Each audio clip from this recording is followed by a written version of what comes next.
1930 के आसपास जब भारत आज़ादी की लड़ाई लड़ रहा था, तब एक ऐसा इंसिडेंट सामने आया जिसने सबको शॉक कर दिया। एक 4 साल की बच्ची जिसने दिल्ली में जन्म लिया था, वो अपने पिछले जन्म की कहानियाँ बता रही थी। उसने हर एक बात को इतने डिटेल से बताया था, जितना एक 4 साल की बच्ची के लिए सोच पाना भी मुश्किल था।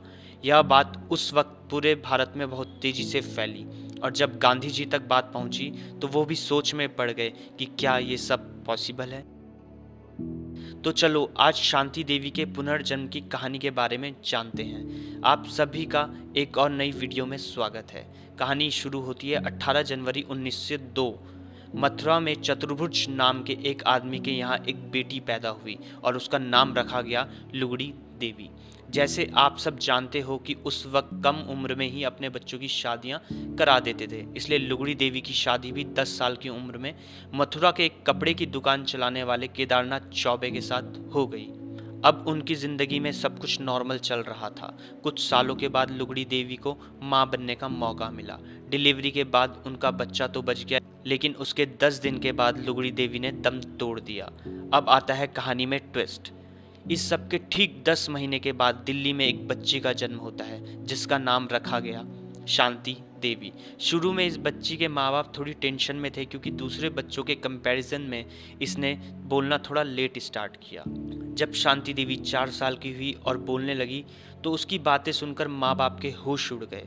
सबसे पहले तो उसने ये बोला कि ये मेरा घर नहीं है, मैं तो मथुरा की और मुझे अपने घर ले चलो। माँ बाप को शुरू में लगा कि छोटी बच्ची कुछ भी बोल रही है और उन्होंने उसकी बात पे इतना ध्यान नहीं दिया, लेकिन धीरे धीरे उसने स्पेसिफिक चीज़ें बोलना शुरू की, जैसे कि मेरे पति मथुरा के द्वारिकाधीश मंदिर के सामने कपड़ों की दुकान में काम करते हैं और उनके चेहरे पे एक काला निशान है। अब जब परिवार ने ऐसी बातें सुनी तो उनको लगा कि हो सकता है कि ये सच बोल रही हो, क्योंकि हमारे धर्म में पुनर्जन्म की बातें हमेशा से बताई जाती थी। हाँ, लेकिन अभी वो इतना कॉमन नहीं थी, पर उसकी पॉसिबिलिटी को हमने कभी इग्नोर नहीं किया। अब ये सब बातें शांति देवी के स्कूल के हेडमास्टर को पता चली, तो उन्होंने शांति से पूछा कि तुम्हारे पति का नाम क्या था। तब शांति ने उनको बताया कि मेरे पति का नाम है केदारनाथ चौबे। ये सुन के उनके मन में क्यूरियोसिटी जागी कि एक छोटी बच्ची इतनी कॉन्फिडेंस से ये बातें कर रही है, तो उनको कम से कम एक बार इन सब चीज़ों को चेक ज़रूर करना चाहिए। तब मास्टर जी ने अपने रिश्तेदारों से बात की और पूछा तो पता चला कि मथुरा में एक केदारनाथ चौबे नाम का आदमी है जिसकी पत्नी अपने बच्चे को जन्म देने के 10 दिन बाद ही मर गई थी। ये सुनते ही मास्टर जी शॉक्ड हो गए। इसका मतलब था कि वो बच्ची जो भी बात कर रही थी वो सब सच था। मास्टर जी ने ये फैसला किया कि अब वो केदारनाथ को शांति देवी से मिलवाएंगे और फिर देखते हैं कि केदारनाथ की शक्ल पहचान पाती है कि नहीं। मास्टर जी केदारनाथ को लेकर दिल्ली आ गए और उन्होंने शांति देवी के माँ बाप से कहा कि उसको ये बोलना कि मैं केदारनाथ के बड़े भाई को तुमसे मिलाने लाऊंगा, ताकि पता चल सके कि शांति देवी केदारनाथ को पहचान पाती है कि नहीं। जैसे ही वो दोनों शांति देवी के घर पहुंचे, उसने तुरंत केदारनाथ को पहचान लिया और सभी को बोला कि ये मेरे पति हैं। ये सारी बातें सुनकर केदारनाथ को भी अजीब लग रहा था। फिर उन्होंने शांति देवी से बहुत कुछ सवाल पूछे और उन्होंने उन सब सवालों का जवाब दे दिया, जैसे कि उनका घर कैसा था, उनके साथ क्या क्या हुआ था, मतलब कि उन्होंने अपनी लाइफ कैसे गुजारी थी। इसके बाद केदारनाथ ने कुछ ऐसे सवाल भी पूछे जो सिर्फ वो और लुगड़ी देवी जानते थे। और हुआ क्या, शांति देवी ने उन सभी सवालों का जवाब भी दे दिया। अब केदारनाथ को यकीन हो चुका था कि शांति देवी ही लुगड़ी देवी का पुनर्जन्म है। जैसे ही ये बात कंफर्म हुई, ये खबर पूरे भारत में तेजी से फैल गई। 1900 के उस टाइम में भारत अंग्रेजों से आज़ादी की लड़ाई लड़ रहा और यह बात गांधी जी तक पहुंची। अब क्योंकि ये कोई ऐसी बात नहीं थी जिस पर विश्वास करना आसान हो, तो गांधी जी ने 15 मेंबर की कमीशन को बनाया और कहा कि आप जाओ और पता लगाओ कि सच। इस कमीशन के मेंबर्स में हर तरह के एक्सपर्ट शामिल थे। शांति देवी को लेकर मथुरा पहुंच। जैसे ही वो स्टेशन पर उतरे, वहां उनको एक आदमी मिला जिसको शांति देवी ने अपना जेठ बोलते हुए पहचान लिया। उसके बाद उस छोटी सी बच्ची ने अपने घर का रास्ता बताया। वहां पहुंचते ही सबने देखा कि वहां एक बुजुर्ग आदमी खड़ा है। शांति ने तुरंत उनका आशीर्वाद लिया और कहा कि ये मेरे ससुर हैं। ये सब देखकर अब कमीशन के मेंबर भी शॉक हो रहे। शांति देवी ने उन्हें सब कुछ बताया कि उनके घर का कौन सा सामान उस वक्त कहाँ पर पड़ा था। अभी भी कुछ मेंबर को इन बातों पे विश्वास नहीं हो रहा था।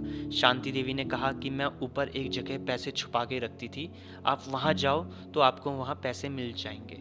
वो लोग वहाँ गए और उन्होंने बहुत ढूंढा, लेकिन उनको कुछ नहीं।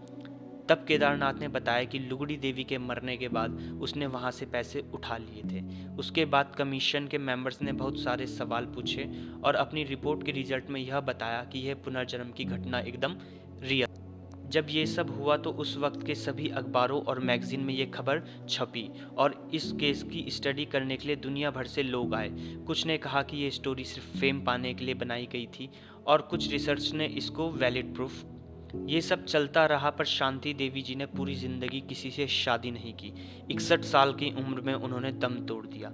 आज भी ऐसी बहुत सारी कहानियां हमारे सामने आती हैं जहां लोग पुनर्जन्म की बात करते हैं। इनमें से बहुत सारी तो फेमस होने के लिए बनाई जाती हैं, लेकिन जो थोड़ी बहुत सच होती हैं उनमें दो बातें हमेशा से कॉमन देख। पहली तो ये थी कि जब भी ऐसा हुआ, यानी कि जिस भी इंसान की जान गई, तो वो एक्सीडेंटल डेथ थी, यानी कि उसकी उम्र पूरी होने के बीच में ही उसे जाना।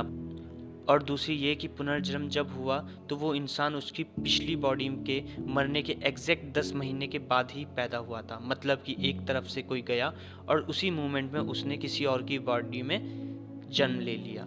हमारे धर्म में ये भी कहते हैं कि जब एक छोटा बच्चा होता है तो उसको अपने पिछले जन्म की सारी बातें याद रहती हैं, लेकिन वो जैसे जैसे बोलने लगता है वो सब कुछ भूलता जाता है। आप इसको लेकर क्या सोचते हैं, मुझे कमेंट करके ज़रूर। अगर आपको ये वीडियो पसंद आई तो इस वीडियो को लाइक करके इस चैनल को सब्सक्राइब कर दीजिए। मैं आपसे फिर मिलूँगा किसी और वीडियो के साथ, तब तक के लिए नमस्कार।